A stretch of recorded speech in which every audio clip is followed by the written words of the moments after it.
অনেক বিধবা মানুষ ভাটায় যায় কর্ম করে খায়, কারণ ওই বিধবা মানুষকে কেউ কি ভাত দিতে পারে না। এই সমাজে টাকালা নেই, অনেক টাকালা আছে, কিন্তু ওই বিধবা মানুষ কেউ ভাত দেয় না। মানুষ ভাটায় যায় ওই আদলা নিয়ে টানে, আর বিকেল হলে 500 টাকা পায়, ও আনন্দ হয়ে যায়, বগল বাজায়, ও স্বামী হারার বেদনা আর বোঝে না, জানে আমি কর্ম করে খাচ্ছি।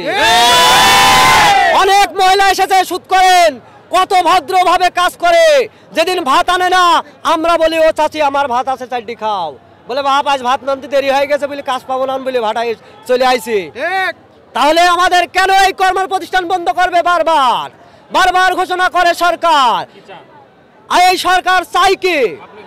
আমি চাই এই ভাটা চলবে, চলতে হবে, আমাদের কর্ম দিতে হবে। আমি একা চাই না, লক্ষ মানুষ কর্ম করে খায়। এই লক্ষ মানুষের কর্মের প্রতিষ্ঠান বন্ধ করা চলবে না।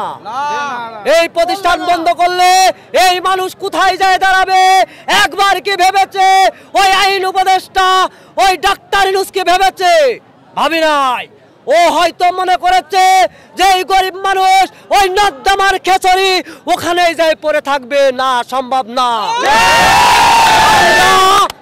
আজকে এসেছি শান্তশিষ্ট ভাবে এই ডিসি কোর্টে।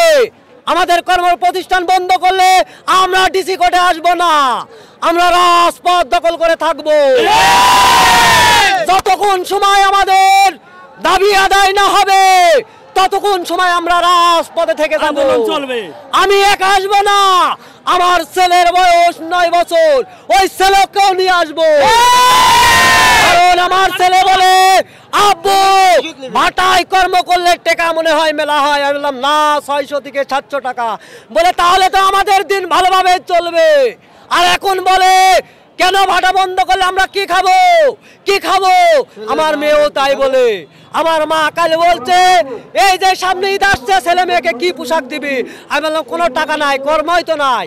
প্রশাসন কর্ম বন্ধ করে দিচ্ছে, ডাক্তার ইউনূস বন্ধ করছে, ওই রেজনাও বন্ধ করছে। কেন? আমাদের কর্ম দিতে হবে, তারপরে ভাটা বন্ধ করতে হবে।